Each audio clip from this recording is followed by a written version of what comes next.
হাফেজ, জি স্যার। এই গাছগাছলা অক্সিজেন তৈরি করে জানো? জি জি জি।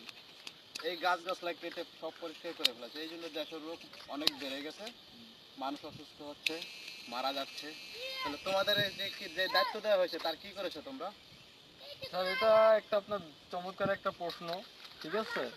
কিন্তু আমাদের এই প্রাকৃতিক সম্পদ আমাদের জন্য আল্লাহ সৃষ্টি করছে, কিন্তু বাংলাদেশে যে জনসংখ্যার হার সেই হিসাবে আমাদের মনে করেন চাষের জমি খুব কম।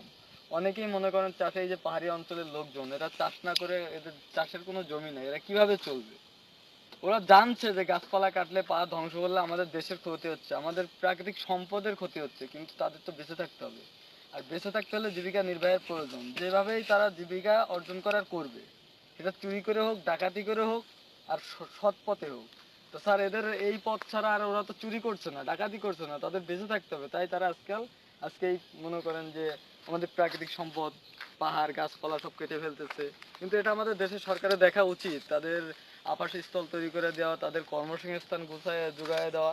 তাহলে স্যার মনে করেন এই পাহাড় আর ধ্বংস হতো না, আমাদের প্রাকৃতিক সম্পদ প্রাকৃতিকই থাকতো, পরিবেশ আরো সুন্দর হইতো, ভূমিকম্প হইতো না, ঝড় হইতো না, সাইক্লোন হতো না।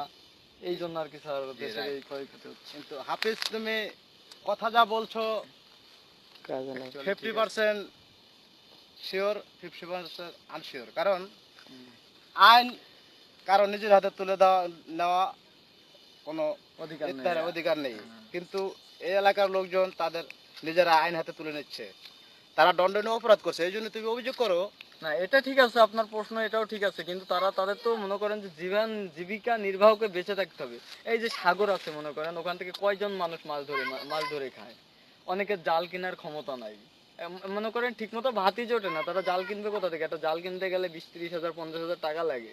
তাদের সেই মনে করেন যে এই সেই সঞ্চয়টাই নাই। যদি তাদের ক্ষমতা থাকতো একটা জাল কিনে সাগরে মাছ মারবে, তারপরও মারতে পারতো, কিন্তু তাদের তো সেই ক্ষমতা নেই। যার কারণে এক একজন এক এক দিকে, মনে করেন যাদের টাকা আছে তারা সাগরে, যাদের টাকা নেই তারা বন জঙ্গলে, তারপর তারা জীবিকা নির্বাহ অনেক কষ্ট করে দেখেন জীবিকা নির্বাহ করতেছে। এটা চলেছে এক প্রকার। কিন্তু তুমি কি কখনো দরখাস্ত লিখছো অফিসে?